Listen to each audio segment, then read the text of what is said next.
Hello, howdy, and welcome. I'm Catherine, and I'm the Aerogarden homesteader. So today I am going to make that chocolate granola that I showed you in the yogurt video. I will be making a double batch today, so I will have the recipe down below as a single batch, and then you can decide from there if you want to do a small batch or a large batch. Since I go through this every morning pretty quickly, a big batch lasts a little longer than a half batch. So what I'm going to do is I'm going to start with the longest part first, and that is soaking the walnuts and the raisins. So I like to put raisins in mine for a little burst of sweetness. And the raisins, I don't want them to get charred, so I like to go and soak them. Now the other thing is my walnuts are in large pieces, so I have to kind of go through and break them up a little bit. I will just speed through this. There's no reason for you to see me breaking up walnuts.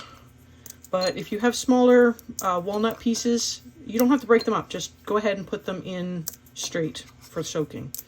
I like to soak them. I was actually getting walnuts from someone's tree for a while, and I found that I don't know if it was because they were fresh, but they had a bit of a bitter note to them. So I've just gotten into the habit of going through, checking my walnuts, breaking them up a little if they need it, and soaking them to get some of the extra tannins out so it's not quite so bitter.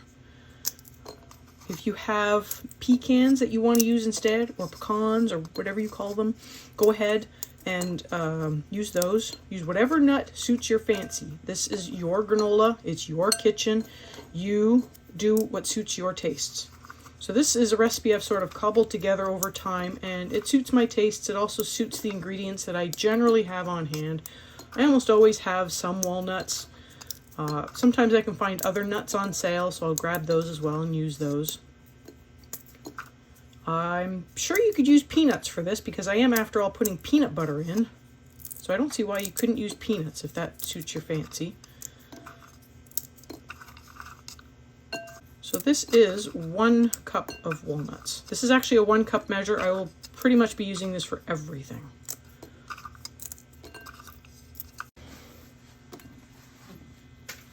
Okay, now that I've gotten those broken up, I'm going to just pour in some plain old tap water, whatever temperature came out. It's not too hot, not too cold. It's just basically room temperature. And I'm just going to let those soak while I go and do everything else. The next thing are raisins. Like I mentioned earlier, I like that little bit of sweetness that they bring with them. But I don't want them turning into little charred bits, so I just give those a soak as well. I've also discovered that in some cases, if you buy, maybe it was a cheaper bag of raisins, but one time I soaked my raisins, and the bottom of my soaking bowl was just filled with sand. So might be a good idea to just rinse them anyways, even if you're not soaking them. You can always add them after. There's a lot of things that you should add after anyways. If you're adding dried fruit, generally you're supposed to add it after. So the reason why I like to add the raisins before is because it kind of all sticks together into uniform chunks, so I don't feel like all of my raisins are just ending up at the bottom of my cereal container. Okay, so for the raisins, I don't really do anything special. I do kind of go through and break up some of the bigger chunks. There normally aren't too many, but sometimes if you get like a really dry bag that's been sitting for a while, they really glom together. Okay, and again, same thing. It's just regular tap water. I will just let those sit and soak for a while too. Give them a little stir.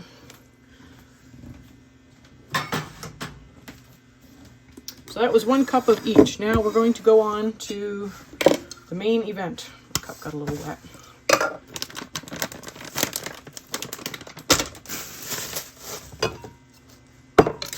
I have some old-fashioned rolled oats.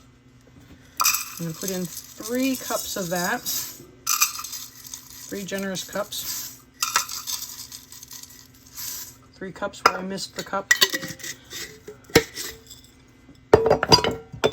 Got some pumpkin seeds. These are raw, but use whatever you have. So that's a cup of that. Get my lid back on. I have sunflower seeds. These ones are raw as well, but I have used salted and roasted in the past. Just adds a little extra salt, which is kind of pleasant.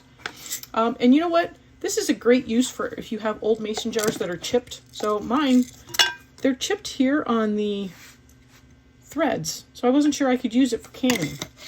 And better safe than sorry, I just decided to use them for storage. Okay. Putting in some cashews because I have them. Normally I put in almonds, but I don't have almonds. So I figured, oh, I'll just use the cashews if I can get into the bag. There we go. Now, the same thing with the cashews. I kind of have to go through and break these up. Now, these are actually roasted and salted, so I won't be putting in any salt because of that. I don't want to put in too much salt. Now, I'm just going to kind of go through, break them up as best I can. These ones are a softer nut, so it doesn't seem like it's as bad if I hit a big chunk of cashew, especially since they're kind of already broken anyways. But, you know, when you hit a big, huge piece of walnut or almond, that can be a little jarring. If it's an almond, I will use a mortar and pestle, and I'll put in a couple almonds, and I'll just tap it with the pestle to break it up a little bit. And it's just a little easier. You could certainly put it in like a food chopper and whiz it up a little bit, but I'd hate to turn it into almond flour or almond meal. And if I had peanuts, I probably would put peanuts in instead of cashews because I think it would be a better fit. The cashews aren't the best fit for this. They're okay. They are a more neutral tasting nut, but they do kind of stand out a little bit when I'm chewing on a bite of some granola in the morning. And I don't know of a better way to do this. This is just kind of slow and tedious and just needs to get done. Okay, now that that's done, and I'm sure I missed a couple, you can let me know in the comments below. I'm going to put in some flaxseed. I don't really measure very many things, but I'm going to put in probably about 2 to 3 tablespoons. You can grind it up a little if you want to make it a little more easily digestible. But I don't. And then these are chia seeds. I'll probably put in about the same amount, maybe a little more. It's probably closer to a 1/4 cup, but not quite.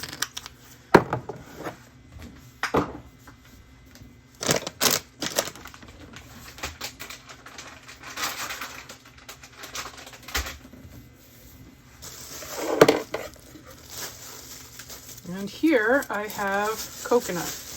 This is a non-sweetened coconut. Now, I find this really hard to find, except in bulk bins. So, use what you have. If you don't want to put it in, don't worry about it. Just adds a little something. So, it's... try to put a cup in, but it's a little hard to measure out of the bag. There we go. So, as you can see, it's a bit of a fine shred. I've used different sized shreds before. It's just, this is what I can get. So...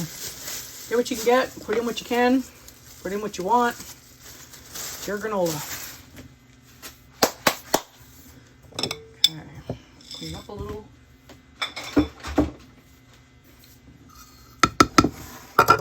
That is most of the major items. At this point, it's obviously still the raisins need to go in and the walnuts need to go in. So as you can see, I will be maxing out my bowl. Now that everything's mixed together, I want to drain the water from the raisins and walnuts. And what I'll do is, for the raisins, I give them a quick rinse. For the walnuts, I give them kind of a 2 rinse just to make sure that there's a bunch of skins in there and make sure I get all the tannins out. Okay, those are the raisins. And in the end, I want them to sit about 15 minutes or so, just enough to kind of hydrate them up a little bit and make them a little softer. See, these ones weren't too bad. There wasn't too much gunk in the bottom. And now on to the walnuts. And we'll just dump those in too. Make sure we get all of the nuts stuck to the bowl. I'm going to give the bowl a quick rinse because I'm going to use this bowl for the next step. Yeah, so that's how we save on dishes. So the next step, this can be a little tricky because I don't normally measure things very well here. I'm using this peanut butter because it's about to expire. You can use any nut butter that suits you, that you have in your house. Now, this does have sugar in it.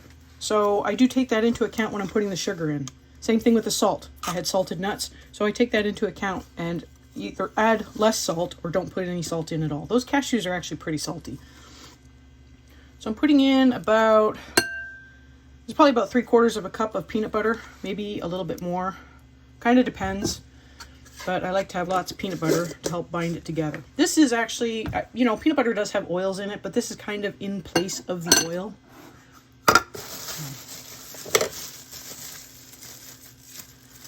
This is whey powder. You can use any protein powder you want. You can actually skip it. For the longest time, I just didn't put any in at all. But I decided, you know, a little extra protein will keep me full. So I'm going to put in about 1/4 of a cup. It's about 1/4 of a cup.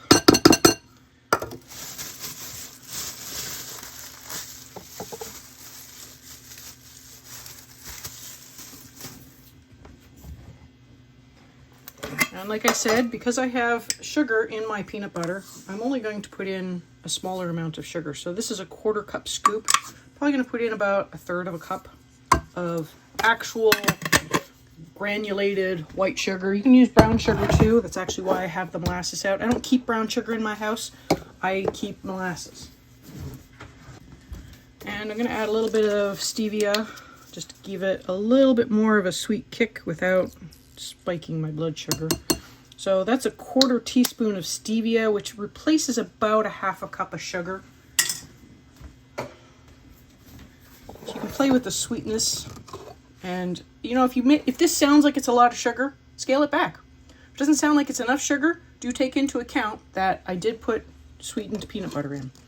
Now I'm putting in just a little touch of molasses to make brown sugar. You could do this in a stand mixer and make a whole bunch of brown sugar if you want. I normally just mix it in as I go. And I'm going to put in about 1/4 cup of cocoa, maybe slightly more than that. And this is another reason for the sugar. The cocoa is unsweetened, and so I don't want my granola to be really bitter, especially since I don't sweeten my yogurt. So the yogurt I make, you saw me make it. I didn't put any sweetener in it or anything. I put that on just as is. And I'm going to add some water. And I'm just going to create a somewhat thick paste with this.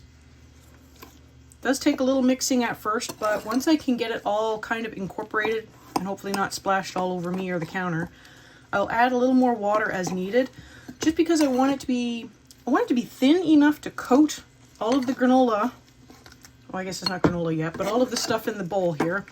But I don't want it to be too thin because it's going to take time for that dehydrator to get rid of all that extra water I'm putting in.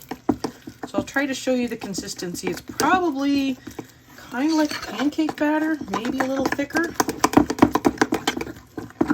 There you go. As you can see, it comes together. It's a little working on it. Okay, so that's a little too thick, so I'm going to put more water in. And again, it's just regular tap water. You can use other things if you want. I don't know how well it would go, so if you wanted to use like apple juice to give it a little, you know, a little more of a sweetened kick, or apple sauce, that would probably work, but I haven't actually tested that, so I'm not 100% sure on that. But if you wanted to scale back on the amount of sugar you have, you could put in a little bit of applesauce and have the natural sweetness of the apples do some of the work for you.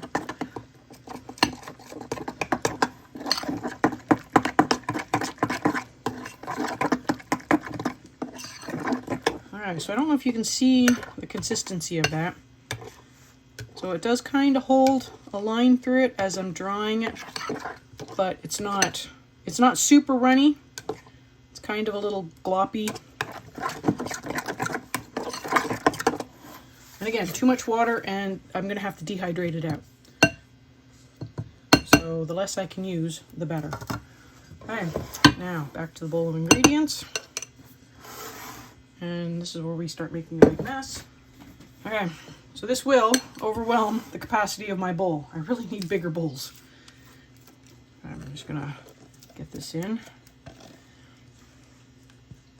Now, I did cobble this together from a few other recipes. I don't really care for putting egg in. I know there's some recipes out there that call for egg. There's some recipes out there that call for oil. I didn't like putting oil in because I always felt like it just had an oily texture that never really went away, that oily mouthfeel. So even though, yes, peanut butter does have oil in it, nut butters have oil in it, it's been homogenized. So I feel like the oil doesn't seep out and give you that oily mouthfeel. And I didn't care for the egg. I felt like I got just as good of a clumping using this method as I do with egg. So I didn't feel like I had to waste an egg to make granola. I don't feel like granola should have an egg in it anyways. Now I'm just going to have to mix this together. I will speed through this. This does take a while. You got to really get down to the bottom. You can see I'm pulling up all this dry stuff from the bottom. Just got to work at it. There's a lot of spots here that are really wet with lots of sauce. So you just have to keep sort of scooping and turning, working it in. It will come together. Probably should have given more measurements while I was measuring things out.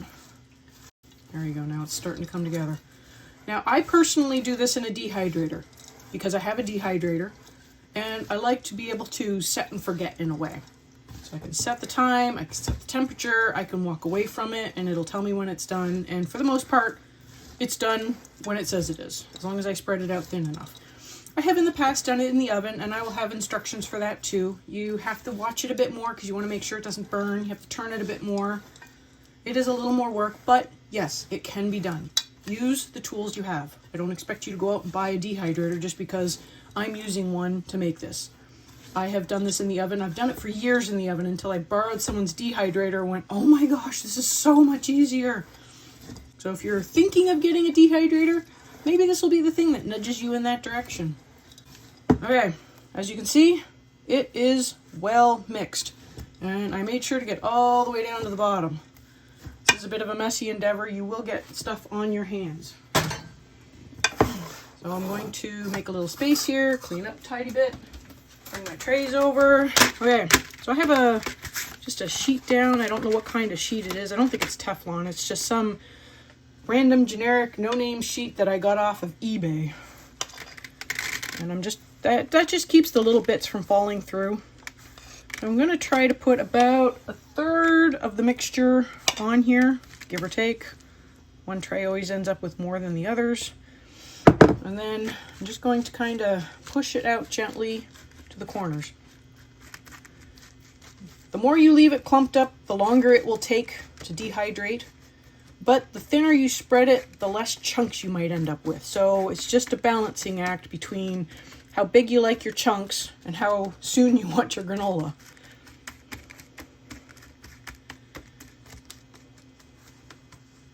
You can see I'm kind of just sort of tapping it to make little air pockets in between some of the sections. So I will still get chunks with this.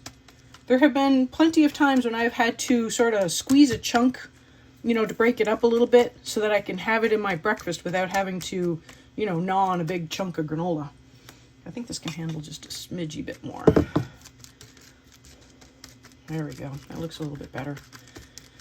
Now I put these in so that it's every other slot. So if you have a Excalibur dehydrator, you'll know what I'm talking about. It's just because it's kind of a little thick and I don't want it hitting the tray above it. Okay, and on to the next tray. So this one will also get 1/3 of what I've got. And then the last tray will get the rest of it. And I'll take you over to the dehydrator once I get all these in and show you the settings and get that going. And then when everything is done, I'll get you back there and I'll show you how to tell when it's done. So there's a little trick for that I like to employ. And inevitably, there's always one tray that gets more than the others. I think I overloaded that first one a bit. It will be fine now. Okay, I'm at the dehydrator. I got them in. As you can see, I've left a slot above each one of the trays open so that I'm not brushing the granola off as I'm pulling it in and out. Now for the settings. I'm going to go and I'm going to set it to 120. And I'm going to go for about 4 hours. It seems to work pretty good. Sometimes 3 works a bit better. Just depends on how thick I've laid it, how much water I've added in.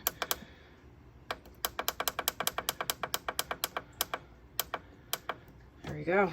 And I will get the lid on the front, get it started, and I will be back once it's done to show you how it looks. And I am back. It is still running and going for about 3 hours and 40 minutes, and I'm about to check it. So as you can see, we can get nice big clumps out of it. So as you can see, we get nice big clumps out of it. Holds together pretty nicely. It actually feels pretty dry, so what I'm going to do is I have a small jelly jar here. I'm going to put a few of pieces in the jelly jar, and I'm going to let it sit for about 10-15 minutes. If I don't see any condensation on the side of the jar here at all, then that will tell me that it is done. But if I see any condensation on the side, that means it's not yet ready to be finished. You know, I would like to have crunchy granola. So I'll just put a lid on this, I will allow it to cool down, and I will check to see if there's any condensation. If there's no condensation on it, then I will see about putting it in a container at that point. There was no condensation on the sides of the jar after a good 20 to 30 minutes. And so that means that when I put my granola in a container, it'll remain nice and crunchy, just the way I would like my granola to be. I'm not going to get soggy granola. This batch is done, and now I can go ahead and enjoy it. I hope you enjoyed this recipe, and I hope you follow along with it. And I just wanted to give you an idea of what a fail looks like, because the granola passed the test, but these are currently failing the test. You'll see a bunch of condensation on the side of the jar as it cools. So just so you know the difference between a pass and a fail when it comes to testing dehydrated stuff. Now that the granola is done, I wanted to show you how big some of the chunks can get. So I have this large Rubbermaid cereal storing container, and as you can see, I just put the chunks in right off the sheet without really breaking them up.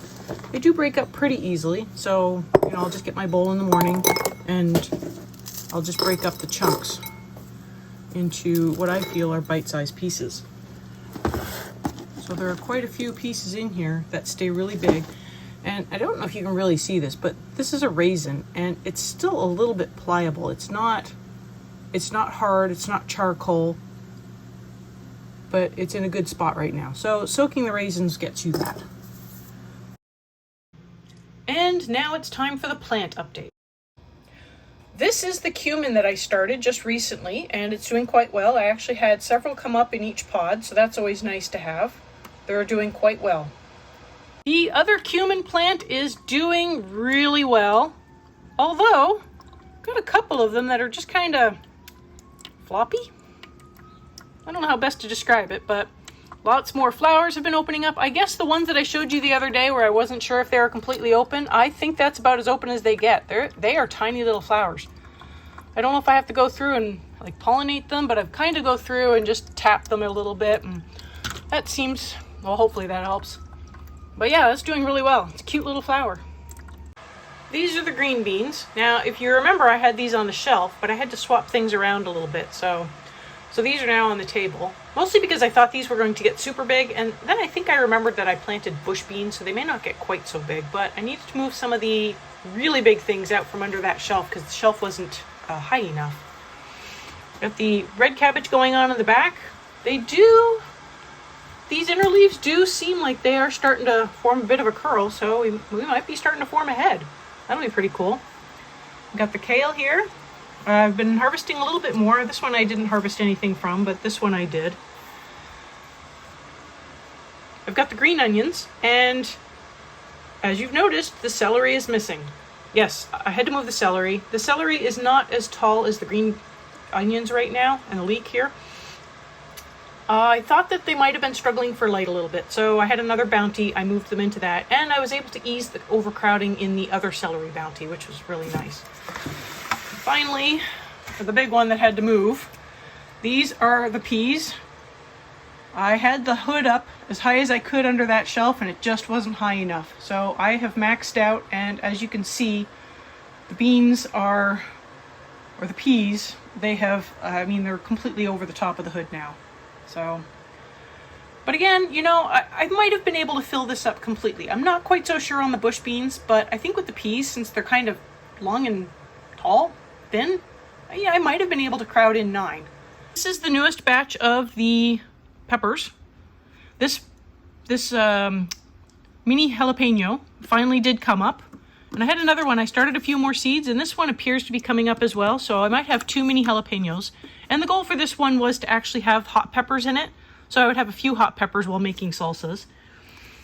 The tomato is doing great. I've been putting up the hood, but I do have a little bit of, I don't know why, but some of the leaves are, they're just not doing all that great. So I've kind of been pulling off some of the older leaves. I'm not sure if it's a nutrient issue or not, but I've been pulling them off and it's just been pushing out new growth. So it seems to be doing fine, except for, you know, the leaf issue. These are some of the extra lettuce seeds that came up. So I put them in this little sprout. This is the second batch of tomatoes. They're doing fine. Moving up to this shelf. This is basically all the lettuce up here. They are doing great. I've got all of their little domes off. This is the red romaine. I'm really eager to try the red romaine. Moving right along, I've got the dill here. All of the dill came up. Some of them have more than others, but that's fine. In the back, I've got the bok choy. It's doing really well. Here in the front is the spinach, and there is more in the spinach. So this one seems to be coming up very slowly. I had to start a new seed for this one. I tried to do the seed surgery and take the seed coat off, and it didn't work. So it broke. This one is another one that started coming up. So I put in a couple of extra seeds on the paper towel, and I did have a few come up, so I just decided to throw them in here. This one I did the seed surgery on, and you notice that I can't remember the name of the outer leaves, but those like cotyledon leaves, I snapped those off, but apparently I didn't snap off the growing tip, so it is growing. It just seems like it's slow. I had another lettuce come up, so I'm running a little experiment that if I put lettuce in with a heavy feeder, will the lettuce do well? So will the heavy feeders take up the extra nutrient without it burning the leaves? We'll find out. And then this is a spinach as well. And then in the back, we got the mustard greens. They seem like they're doing quite well. I hope I like them. The kale is doing really good so far. I mean, it's still small, but it's growing nicely. The parsley it's just taken over. So this is a little trick that I do. If something, you know, I really want that basil to get light.